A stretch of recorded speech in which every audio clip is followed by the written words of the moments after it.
Hello, everybody, and welcome to episode 47 of Behind the Camera with Andy Games, the podcast where we sit down with creative people from all across the world and let them share their journeys in their own words.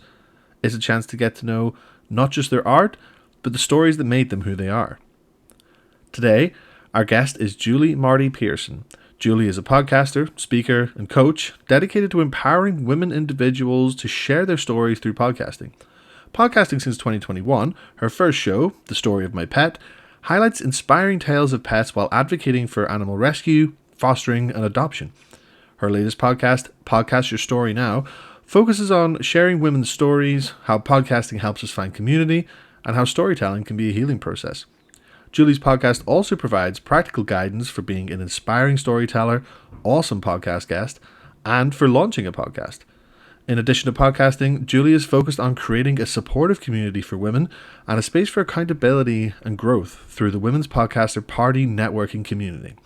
This community is for women and non-binary podcasters, podcast guests, and speakers to connect, collaborate, and grow together. If you're new here, be sure to follow the show, leave a comment, a review, or share it with someone who'd appreciate these stories. All of that really helps us grow. Now, here's the interview. Julie, welcome to Behind the Camera with Andy Games. Absolute pleasure to have you on the show today. How are you doing? I'm doing well. How are you? I'm doing great. Thank you so much. It's wonderful to have you on the podcast. Now, you worked in accreditation, assessment, and institutional research for 15 years, and then you started a coaching business focusing on podcasting and helping women and non-binary people basically thrive in their own businesses and podcasts. And so take us back to the beginning. What can you tell us about your history and then getting your doctorate and where that's led you to today? Oh, how much time do we have? as much as you want. Well, so my career for really almost 20 years was in higher ed, which I worked in different universities and colleges all over California, which I was born and raised here in California.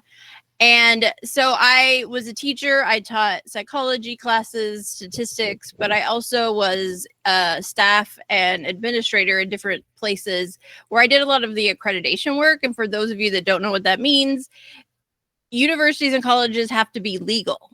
Like, it has to be legal for them to give people degrees.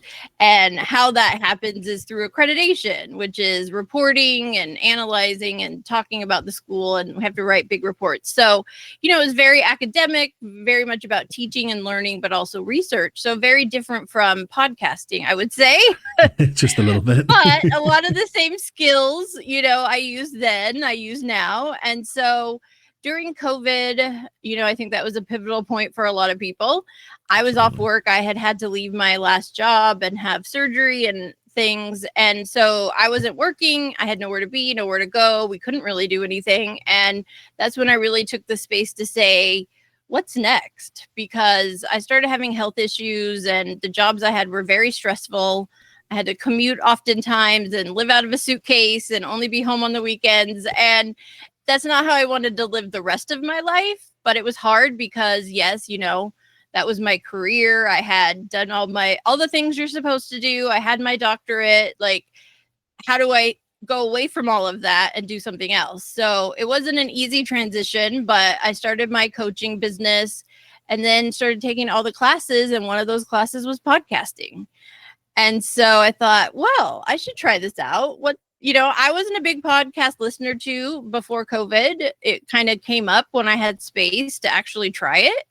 And then I tried to put one out about what I was doing at the time, which was career coaching, but I just didn't wake up thinking, oh, good, I get to talk about resumes today. Right? So I kind of pushed it all aside and said, let's just try it and see if I even like it. What is something I can talk about with no preparation any day of the week? And that is pets and animals. I've always been a huge animal lover. I'm a very proud fur mom and cat lady. And so I got on Zoom with friends and we talked about pets now and in childhood. And I put out episodes that weren't edited. They were bad sound quality, all the things, but I did it. And then people slowly started listening. And then, which was really kind of pivotal for me, was when people started asking to be on the podcast. There's something about, as you know, as a podcaster, especially when you're first starting out, when people say to you, oh, I listened and I loved it, can I be on it? And it's kind of like, really? So that was like kind of how the evolution of where I am now got there, was all these incredible people all over the world wanting to come on and talk about their pets or talk about how important animals are to them. And then I started having people on who work in shelters, who work in rescue, who start nonprofits. And I started realizing how much there needed to be these voices out there, that people needed to be educated about what is animal rescue, how do shelters work, why should you adopt and not buy? And so that's kind of what the Story of My Pet podcast has become, is a platform to advocate and educate. So I still get to be a teacher in some ways, but I also just really love interviewing people and connecting with animal lovers all over the world. And that's really where podcasting came into my life and tapped into something that I've always loved. And now I get to talk about it with others every day. Brilliant. Yeah. And I think with podcasting, especially during COVID, like you said, people didn't really have much to do, and it was like quite a pivotal moment for people. And like podcasting really did kind of take off. Now it has been around for a long time, obviously, a lot longer than I think a lot of people realize. But yeah, COVID was just like the perfect time for that. And I think something that podcasting needs, and I'm sure you'll agree yourself, is relatability. And like obviously having pets, that is an incredibly relatable thing. And like everybody has like their own story with their pets, especially with when you come to like talk about rescues and adoptions of animals. There's always a story there as well. Now some good, some not so good, but like Right. I'm sure through that you must have learned so much about people's stories just generally, and the connections, and obviously probably felt some empathy yourself through that.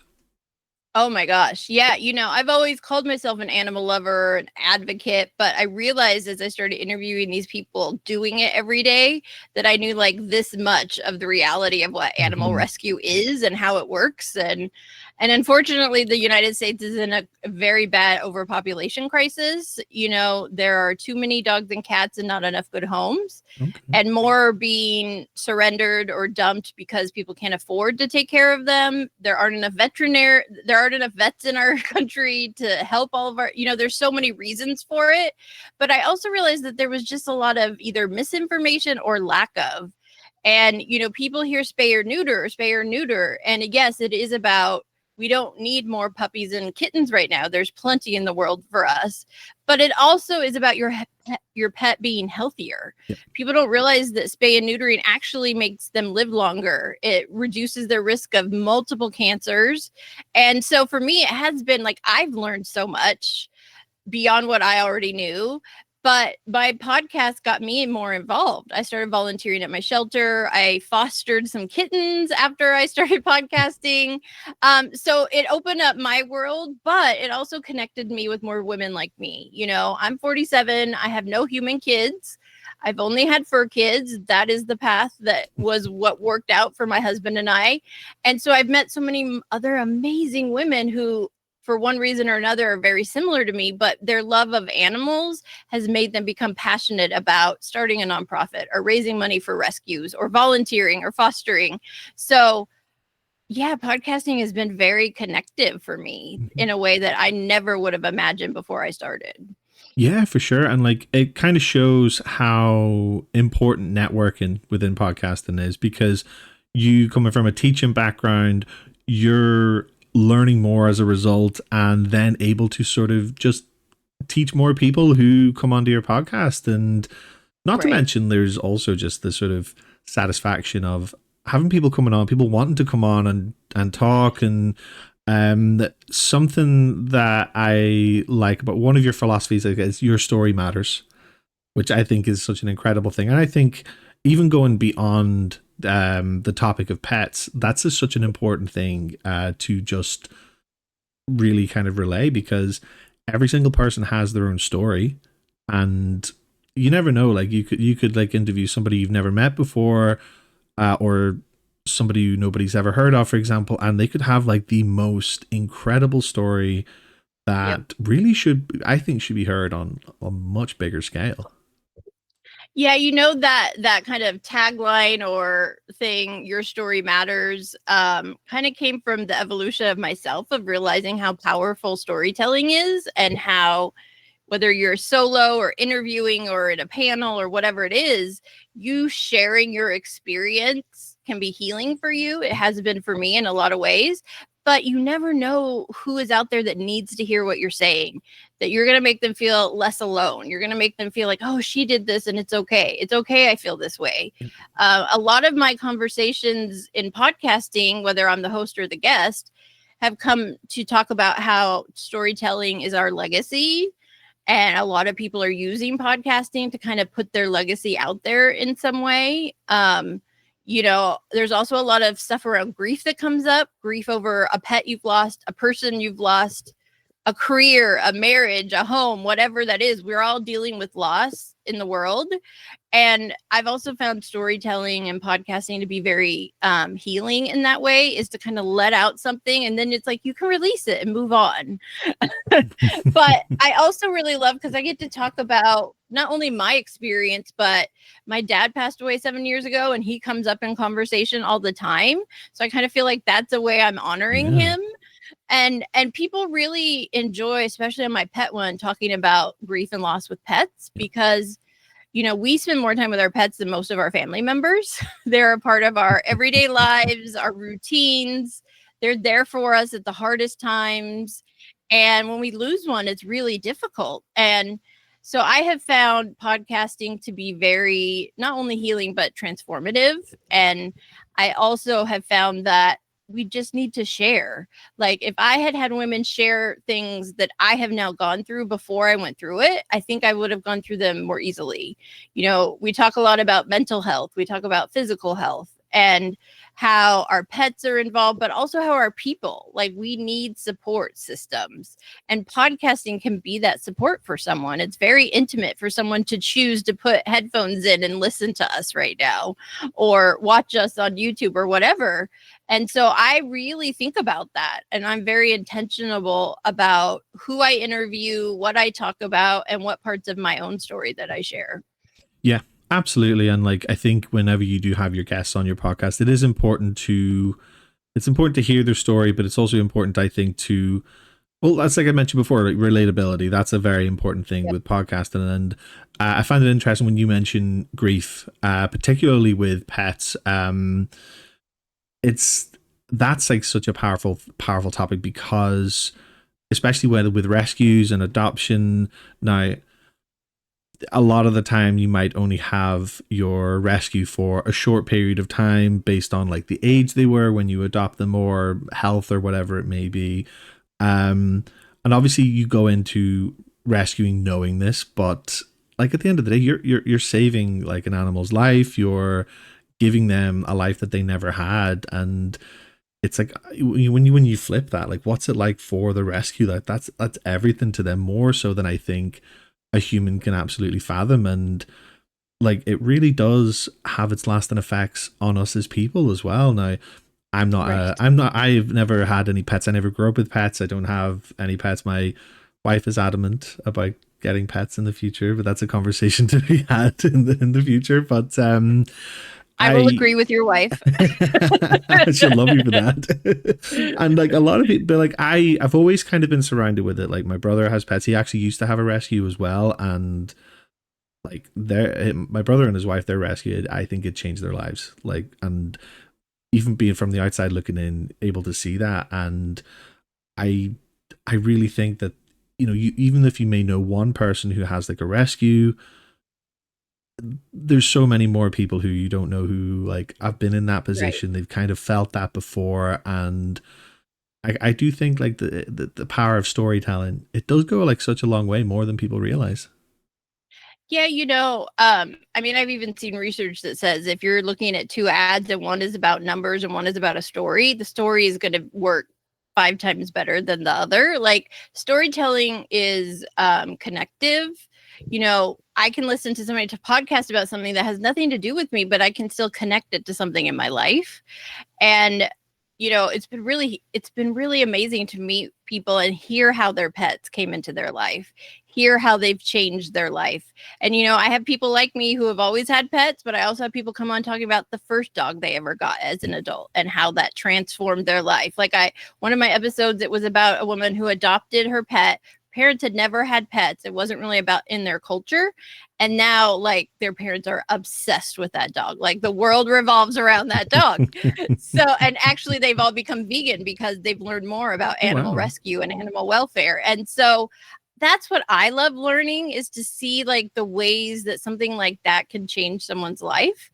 And, gosh, people, I will say your sister and brother-in-law sound like amazing people, because what I have found is people who work in rescue are such incredible humans. They're really spending their time, money, resources to help animals in any way they can. Yeah. But it isn't easy. The first kitten I ever fostered, you can see it. Oops, wrong way. One of the pictures behind me, I think right there. It was little Binks. He was found solo, covered in fleas. So we were having to give him iron because he had just been drained by the fleas. And he was doing good, and he was eating, and he was active. And then one day he just kind of went downhill. And unfortunately, that night he passed away in my arms. And it was very traumatic. It was not easy. And I don't say this to scare people off. It was kind of what I needed to have happen to realize how fragile these tiny lives are, and how much someone like me is needed to help them, because that little baby could have died somewhere on the street alone. And even though I only had him for 4 days, like, I had already decided he was staying, he was going to be a part of our family. So because of that, we buried him in our backyard, and I did a little rock garden for him. And I know, like, even though it was only a few days, like, I changed his world for those few days, and he got what he needed, and he passed somewhere warm and safe and loved. And I will admit, it took me a week before I could go back to the shelter to return his carrier. And that day they had just gotten in a litter of 6 kittens that were 2 weeks old. So they could not, survive on their own. There was no mom cat. And so it was like Bink saying to me, I'm gone, but these babies need you. And so I took that litter home, and 6.5 weeks later, boy, let me tell you, bottle feeding 6 kittens, by the time you get to 6, number 1 is hungry again. But one of those babies is now our youngest baby, Pumpkin the calico, and she entertains us every single day. She thinks she runs this house. And it's so, I talk about it because it's like, if I hadn't agreed to foster the first time and gone through that very hard process of losing little Binks, I would have never said yes to Pumpkin and her siblings. They all got adopted and are thriving and are happy and have their own families. And Pumpkin is in our family. And so when I talk about podcasting as transformative, like, I'm not just saying it to be woo-woo. I'm saying it because I've seen it transform my own life and change my life. And it just made me more passionate about talking about animals and why you need to volunteer and foster and all the things. But then it also started to make me realize we need more women's voices in podcasting. And so that's kind of where my second podcast and my business really started to focus, is no matter what, everybody has a story to tell. And women often like to tell ourselves in our heads that nobody wants to hear what we have to say. Sometimes society tells us that too. And so now I also help women share their story, because you never know who needs to hear what you have to say. Yeah, absolutely. And I think, to reiterate the point, like, everybody's story does matter, and it is important to get that out. And again, like you say, like, podcasting is such a transformative thing, because take yourself, for example, went from somebody who just loved animals and had a lot of pets to an advocate for animal rights and for adoption and rescue. And that was as a result of podcasting. So your other podcast then, Podcast Your Story Now, as you say, it's geared towards women and non-binary people to share their story. Does that really kind of cover people who want to get into podcasting, or is that maybe just like a sort of byproduct of it?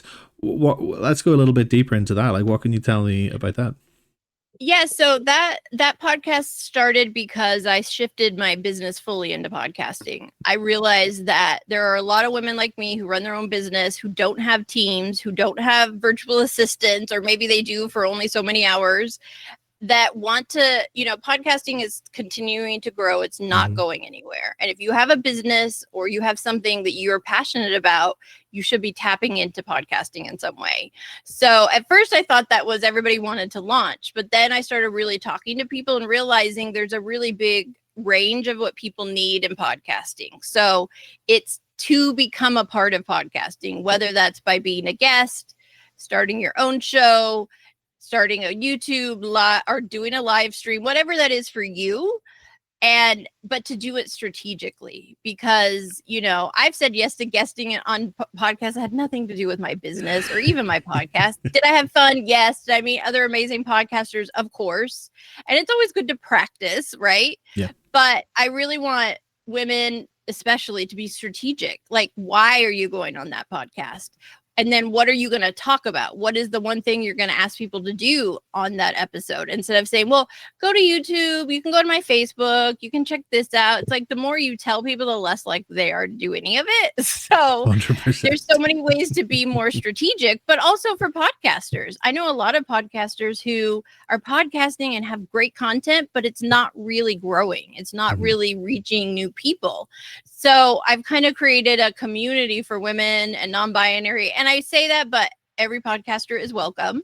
And you don't have to be a podcaster. You don't have to have guested before. I've created a networking space where anyone can come and connect and learn from each other. But also, I want to support people to do what's right for them and their business. And it may not be hosting a show, or maybe it's to start guesting and then later on host a show. So a lot of what I help people with is figuring that out and not just saying, oh, I want to start a podcast. Well, why? Well, because everybody is. So shouldn't I have one? Well, that's not a great reason. But also back to what you were saying about being authentic. So, a lot of times people will say, well, I love Mel Robbins. I want to have a podcast like hers. Or I love Call Her Daddy. I want to do that. It's like, that's great that you love it and you like the way they do it.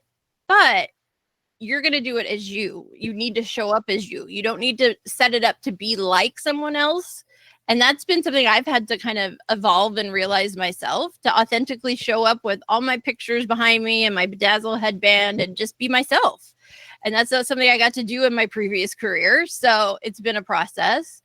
But a lot of that podcast and my business is really about figuring out where you fit in podcasting now and then how you can grow to the next place. Yeah, absolutely. And I think that's an amazing approach to strategize it.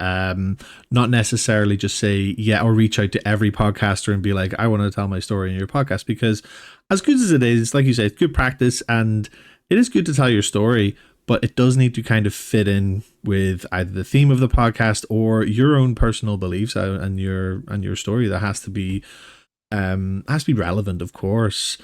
And I always think that the idea should come first and then turn it into a podcast, rather than I want to do a podcast, here's my idea.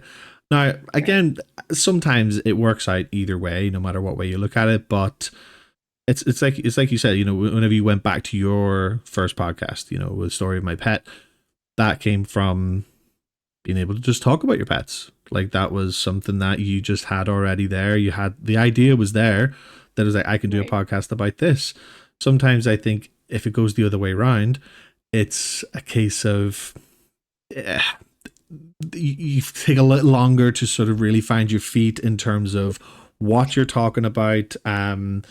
And obviously podcasting is you're constantly building, you're constantly improving, you're learning how to talk better, articulate words, and really just sound like you know what you're talking about, because that's an important thing too. Right. Yeah, a lot of podcasting is fake it till you make it, but it's also kind of like fake it till you figure out, oh, this is how I should say it, or this is the question I should ask.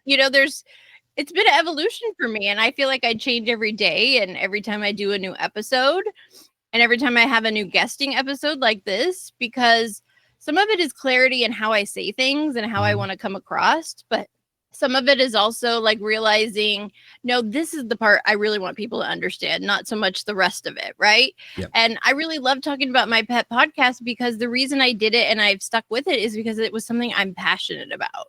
I can talk about pets and animals any day of the week, no prep needed, just let me know. Let's go. And so I often tell people that because if you want to start a podcast on something, there has to be some passion, there has to be something there for you to keep you going, because podcasting takes a lot of work and it can be exhausting and you can feel like you're talking to a void. Is anyone listening? Does anyone care? And we talk ourselves out of it. So that passion needs to be there from the beginning. And you shouldn't just podcast about something because you think that's what's going to make you famous or make you money.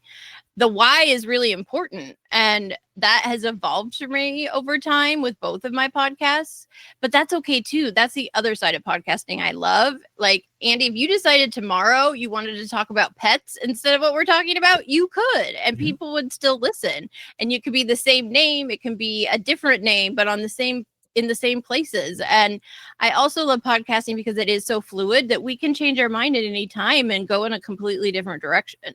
Oh yeah, like that's something that I've learned recently. Just adding little tweaks and then kind of just deciding, this is working. I want to take this a little bit further. And I know, like, people say consistency is key with podcasting, but as long as you're putting out a different episode on the same day each week or whatever your schedule is, that's all the consistency I think you really need. Like while you have your brand or your idea, because sometimes things just need to be freshened up a little bit, like whether you have like an opening jingle or the way that you introduce your podcasts. Like, experimentation's key, and at the end of the day, like, the main bulk of it is the conversation between two people, or what if it's a solo podcast, what the one person's talking about. That's the main thing. The surrounding bits are the sort of eye-catching kind of bits. interchangeable sometimes. I feel like absolutely. Like if I changed the song, my opening song every episode, people wouldn't really care. It's about the content. It's about what we're talking about. And I've gotten to the point where I don't edit nearly as much as I used to. I was kind of hyper focused on all the ums and all the things and the spaces. It's like, but we also don't want to edit out what makes us human and how we normally talk and how sometimes we say the wrong word or say it incorrectly. That's what people respond to because that's the authenticness, that's the connection. And also, I've also realized that podcasting evolves. Mm-hmm. When I started, you had the same intro for every episode, and it had to be a certain amount, and you had to say certain things. Like, that's how it was taught. And now it's like some people don't even have intros. Some people say it when I get on Zoom with them. I record a different one every episode now. So the evolution is also because of the tech and the way we do podcasting. I feel like every week there's something new or there's a new way, and that can also be overwhelming. But it's like, pick how you like to do it, and that's what you want to do, then do it, because there's other people that want to listen to it that way, right? I love interview-based podcasts, but I have to push myself to do solos because I feel like I'm talking to myself. Why am I doing this? So it's also kind of finding what you like. And I lean into interviewing because I enjoy it. I can hop on with anyone and have a conversation. So there has to be some joy. There has to be some enjoyment and some entertainment for yourself. But the why you're doing it and what you're talking about is really, really important. Oh, for sure. And I can safely say everything that you've just said I have been through, and I'm still going through word for word, like all of the changes. Like, it's like I was telling you just before we started recording, like, I used to do this live, and it would have just been, I'd have done it live and I would have took the video and uploaded that immediately. And that was the podcast. Everything, all the intro, outro, that was it. There was no editing. It just was what it was, and it was fine. It was like almost as authentic as it could be. But then I wanted to add a little bit more production into it, started putting the jingle in, and then just kept that the same, had the same intro, and I would have maybe just done a little bit of another speaking bit as well to sort of introduce the guest. And it got to the point I was like, nah, it doesn't need to be this. It doesn't need to be this complicated. I need to just sort of change it up a little bit. But that's the kind of like the beauty of it, because you just, it's like, it's transformative. It's it does change all the time. And but like it's like you said, as long as the sort of why stays the same, and like Right. honestly, like I mean, well, quite obviously, I can attest that interview based podcasts are like I prefer them too, especially as a host because, and you'll know this yourself, you there is like no limit to the amount of people who you can interview, and like Right. it's great. And um would you say that being a guest on a podcast is different, quite like quite different to being a host, or Mhm. like what how do you find the differences? I haven't been a guest more so, well, than Okay. I have anyway. Yeah. I've actually been guesting. I've always guested while I've been in podcasting. I think it's good for me to see how other people do it. That's one way. I like to do it to kind of learn from others. Mhm. But the last 6 months I've done it a lot because I am helping more people with guesting. So I Yeah. want to be able to give them more of my own experience. And I definitely say it's different. I mean, with guesting, you have less control over what we're going to talk about and what I might be asked, as well as when this content is coming out. So there is less control, which as a Virgo, I like podcasting as the host because I get to decide all the things, but then that also gets me stuck in the deciding too. Um, I mean, we use a lot of the same skills in terms of interviews, which is, active listening, how we answer a question, how do we elaborate, but also storytelling. Yeah. And that's something that I really emphasize because you can be really powerful as a guest and a host if you're adding those stories in or adding little examples in. And so that's why I like interview podcasts too. But I also want to tell people, like, realize when you're looking at a really great podcast with really high production value, there's probably a team behind it. There's Yeah. probably multiple people creating it. And I say this because I want people to have realistic expectations, both as a host and a guest, because everybody does it different. Everybody records it different. Like, I've been a guest using StreamYard, Riverside, Zoom, Google Meet. Everything is different. But ultimately, it's about the content. It's about Yeah. you and I connecting and talking and sharing our shared experiences as well as our different experiences. Yeah.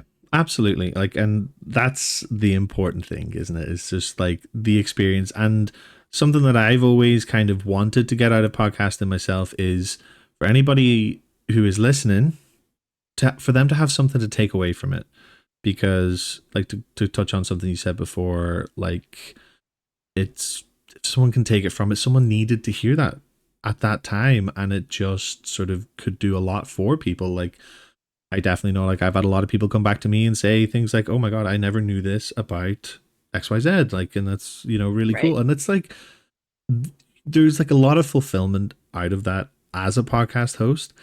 Podcast guesting though is, it's not something I've done much of before. Like I think in my position it's a little bit different, but then, and it's not to undermine the story I might have to tell, but it's really, I have this and then my sort of Right. everyday life. And yes, I've done a lot in my life, but it's kind of, how do you kind of, as a podcast guest, how do you like market that? Like obviously with yourself, you have Yeah. your business, you have your multiple podcasts and what you do, and like, I suppose your mission statement, as it were, like that's sort of as marketable a guest as it could possibly be. And it's like, it's brilliant. Right. Like, I mean, like I say, I'm sure you've guested on so many podcasts before. And whenever it comes to a guest reaching out, a potential guest reaching out to you, how do you sort of decide whether it's a good match based on their pitch, as it were?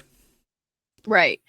So I will say, for instance, I use Podmatch a lot. That's how Mm, we met. yeah. And I highly recommend it because it's a great system and it's really a great way to kind of learn about guesting from both sides. But because my pet podcast has been around for over 3 years now, I get reached out every day through my website, through email, through social. I want to be a guest, and here's why.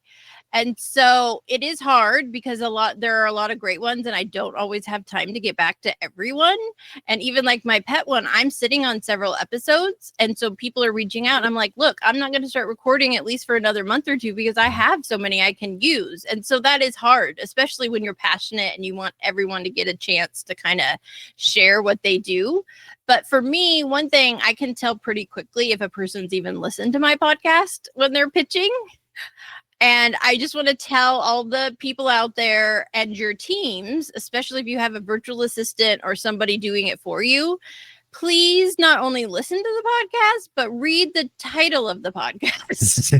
That may seem very obvious, but I get pitched all the time by people, meet my amazing client who talks about leadership and blah, blah, blah. I'm like, hi, this is the story of my pet. Like, what?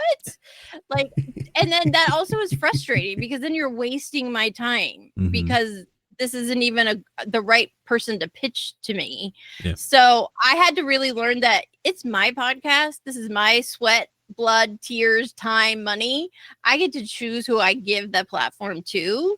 And just because a book publisher reaches out saying their client has a new book that'll be a great guest, that doesn't mean they're going to be a great guest. They may be a great author, but maybe they're not a great interviewer, you know? So I've had to learn what I want to reach out to. I've started doing pre-interviews again for some people.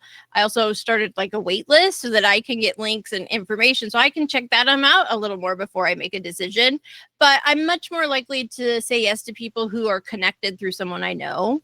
You know, oh, my friend, this and that. I'm like, great, let me talk to her, you know? So I like that. I like referrals. I like Podmatch. And then I have had people reach out via my website or just via email, and they've ended up being great hosts too, you know, guests too. So sometimes you just have to go with your gut. But setting up a process can help a lot too. Yeah, absolutely. And at least then with obviously having a niche with your podcast, there's no difficulty in terms of getting guests because, you know, if you've got more people reaching out to you than you can actually deal with, it's like, you know, that's so some would say it's a good problem to have. I was just going to say that. Yeah. Yeah. And I'm very aware of that. And I am very lucky to have plenty of options for both of my podcasts, but I also push myself to ask people to be on my shows that maybe I don't think will. For example, I have an episode on my second podcast that is an interview with a true crime podcaster. I did not know her. I found out about her podcast from someone else. I started listening. I loved it. I binged it. I started following her. And one time on Instagram, I sent her a DM and said, hey, I'm starting this podcast about women podcasters. I'd love you to come on. And she responded and she came on. And now she is the host of the LA Times True Crime podcast. I mean, that is big. Yeah. And she's still like, yeah, I'll come back and do a second part. Let's, you know, that's what I love about podcasting is, yes, some people are not accessible, but if you say I'm a podcaster, I would love this. Like people are going to like genuinely connect with you. Podcasters I have found are a community and, you know, there's nothing I'm going to take away from her show by her being on my smaller, less known podcast, right? It's only going to help more people find her show, but it also gives my podcast some credibility that someone like this is on it and being interviewed by me. So I always tell people if there's someone you want as a guest or a podcast you want to be on, first of all, please follow them on social, engage with their content, listen to their show, but don't be afraid to ask because you never know what opportunity could come from it. Oh, absolutely. Yeah, like I think whenever people are within like maybe their first year or a couple of years of podcasting, there's that fear of rejection almost when you reach out to somebody. And like it is okay to think, oh, this person would never want to come on, you know, why would they sort of, you know, use their time for this? But just do it. Because if you get told no or you don't get a response, you're no different than where you were before sending that message, before sending that email, whatever it may be. And you've nothing to lose basically. Like, and it's like that's something that the worst that could happen. They just don't answer. It happens. Yeah, it's not like you're going to get blacklisted or anything like that. And like, and I think that's the thing about being a podcast host is that when you're reaching out to people, you don't ever hear about the rejections, but there's more people who will literally either reject you or not respond than actually do respond and come on. And that's just the way it goes, and like it's absolutely fine. Like not everybody has the time or is willing to, and but again, you don't know until you ask. But that's what I like about Podmatch. Sometimes it is the timing. Yeah, you know, And sometimes I've said something and months later I try again, and that's when they respond. Yeah. Sometimes it's, we all have lives, we're all busy, we have stuff come up that we have to, change, but it really is, you never know until you ask. But then it also goes in, you never know until you try. And I say that a lot with podcasting is, don't decide what it's going to be until you've tried it. You got to see if you even like it, because you have to do it over and over again. So if you don't enjoy it, then maybe it's not the right thing for you.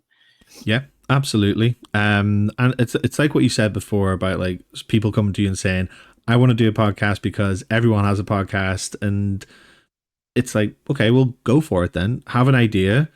You could put out like the greatest podcast episode of all time, but you might have hated every second of doing it. And then whether it be maybe having jitters, talking in front of a camera, or talking to a stranger, for example, these are the things that people like don't realize, I don't think. And then of course there's the editing side of it, especially if you're doing it yourself, which I am a huge advocate of independent podcasting, because I mean, yourself, like your finished product is exactly how you want it to be. And it would be great and all when people have teams and stuff and are managed by people. Great, that's totally fine, because especially when it comes to business podcasting, that can be quite an important thing too, because when it comes to podcasting and businesses, that's sort of, it's very, very results driven. It's very much, this is my product. I want to talk to like-minded people about this. And yes, you work with these types of people as well. How do you find the differences between people podcasting for business versus personal? Yeah, that is a really good question, because I kind of have that myself. I have the pet podcast and then I have Podcast Your Story. And, the pet podcast kind of gets put on the shelf a lot because I have to worry about my business and making money. But I couldn't see myself handing it over to someone to edit, because that is a very personal show to me. Like, that is me. That is like, even if I decide I'm just not going to edit, oh, well, if we had some mess ups, I want to put it out the way it is. I'd rather do that than hand it to someone and be like, wait, why did you edit that out? Why did you change that? Like, that would be hard for me. And I think that as indie podcasters, as you said, we do it all ourselves. Maybe we have a little help here or there. And if there is a part of it you hate, if editing you hate, then hand it off to someone. If you love the rest of it, don't give up on it. But, my other one, which is about my business, something I had to hear someone say, though, is you don't need to be getting sponsors. You don't need to be worrying about the numbers. You are the sponsor. Your business is the sponsor. Talk about your business, but make it direct. Like, each episode, I'm going to say one thing to do based on what was discussed, whether that's go check out my podcast or follow me on social or join my membership. It's going to be different. I do think a lot of people go into podcasting for business for the wrong reasons. Yeah. I think they think it's going to be a quick fix, or you're going to get lots of things like sponsors. But no matter how you approach it, podcasting is a long game. It takes time for people to find you, for people to listen and want to listen again. And, my second podcast I started over a year ago. I put out 5 episodes and then I paused because I realized the way I was putting it out was not exactly what I wanted, and it wasn't right for me and my business. So I took a year and I listened to people. I asked questions, and now I'm coming back with old interviews, but I'm reframing them differently. Like, taking the true crime interview and saying, what advice would you give people starting? So that's a great episode to share with someone who wants to start but is afraid. Now I'm going to talk about other things with different people. And so maybe that episode's going to be, you want to be a guest? Listen to how we talked about it here. So it is that it's kind of the purpose. Again, it has to go back to your why. And podcasting for business is great, but it's still not an instant fix. It takes time to get people in. Recently, I heard someone say that with business, people often on average have to hear 10 hours of your content before they buy something. Mm-hmm. So that's a lot. Yeah. 10 hours. So that's, podcasting for business is great because you can show your expertise, you can teach, you can give value without, losing anything. But it also still takes time to nurture people, to nurture listeners, potential clients, guests you want to have on. So I think it's a great thing to do, but don't make the business part your why fully, because people, it's going to come across. It still has to be something that you authentically care about and want to talk about. And there are people who are passionate about business podcasts, about how to be a great speaker, or how to be a better leader, or, how to be a great guest or speaker. And that's perfect. But you need that balance, I think. Yeah, absolutely. And I think that's what I like about your angle with podcasting is the fact that it's storytelling based. So obviously you podcast for your business full time, but it's storytelling. Like, right. And that's kind of, that's like the best possible mixture, because like you said about Podmatch as well, you have people reaching out to you. Oh, I manage this person. This is what they have. This is what they're trying to promote. It's like, okay, cool. Tell me your story. The fact that you've got your business, great. That's amazing. But tell me your story. Like, tell me how you got into this, how you make it work for the both of us, because it's like when people are kind of pitching from a business aspect, like I think you find, and this isn't just on like Podmatch or anything. I couldn't say a bad thing about Podmatch at all, but like it's more to do with what you're saying about people in business podcasting going about it the wrong way.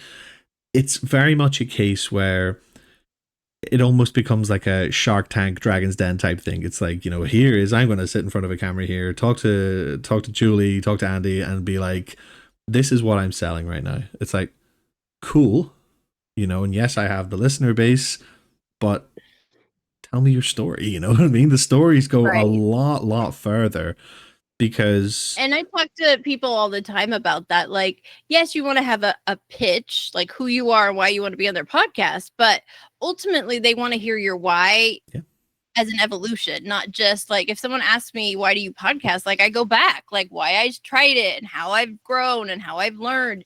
It's not me saying, well, I don't really want to talk about that. I want to talk about my business and why you should work with me. Like, no, that's not authentic. And who wants to listen to that?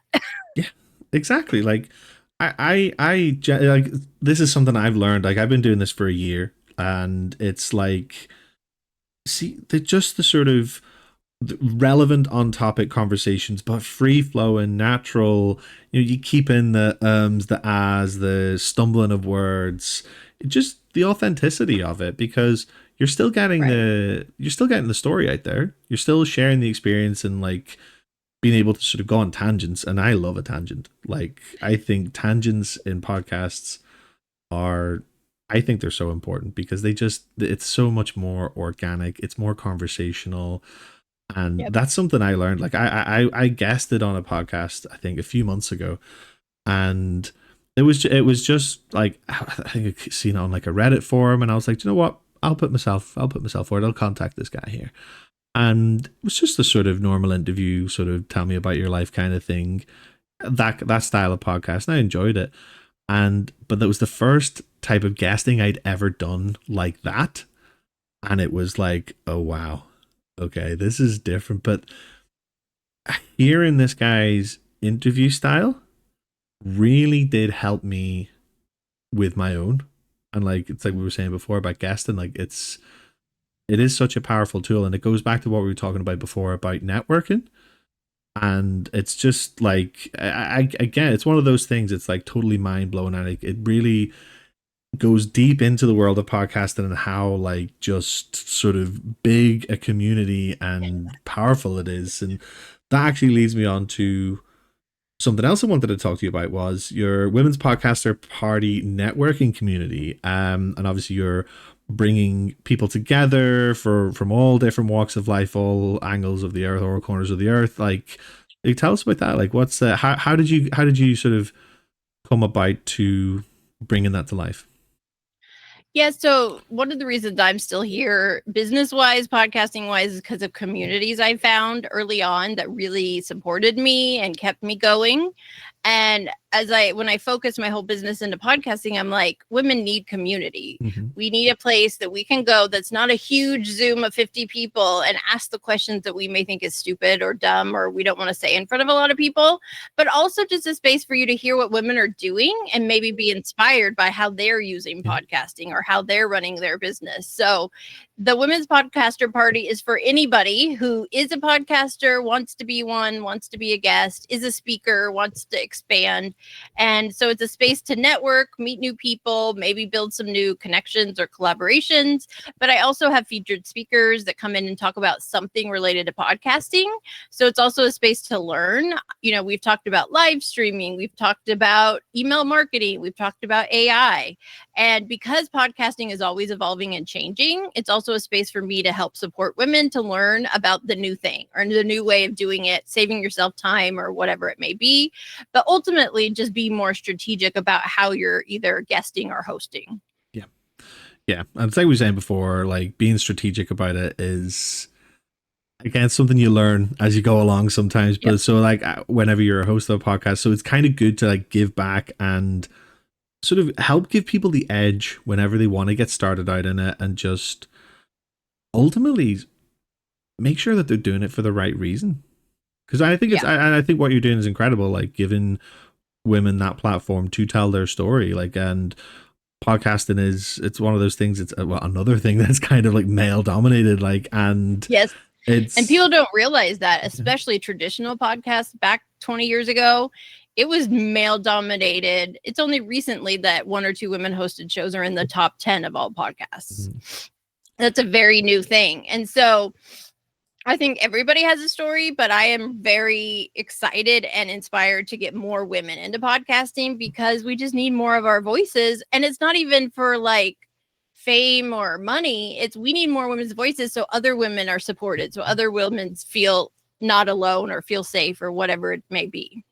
Yeah, absolutely. And like it's like a snowball effect, you know, getting more people hearing the stories that they needed to at that time and being like, okay, I think I can do this. And I think it goes deeper than that as well. Like whenever people hear something that they relate to, it's like, oh wow, somebody who is on the other side of the world to me, for example, is going through that too, or they've experienced this as well. It just, yeah, podcasting is just such a powerful tool, and networking a community as well is equally as important with that, because you could just have like a small tight knit community of people, you know, and maybe have frequent people coming back on your show. Great. But it shows that there's more people out there, and like the scope is infinite.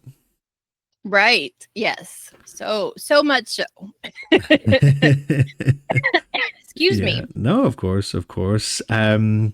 Julie, it has been an absolute pleasure having you on Behind the Camera with Andy Games. Thank you so much for your time. Thank you for sharing your story. It has been incredible. And for those who are listening, definitely check out Story of My Pet and Podcast Your Story Now. Julie, just before we sign off here, I would just like to give you the floor to plug yourself, to tell the listeners where we can find you and your resources and your events, everything like that. Yes.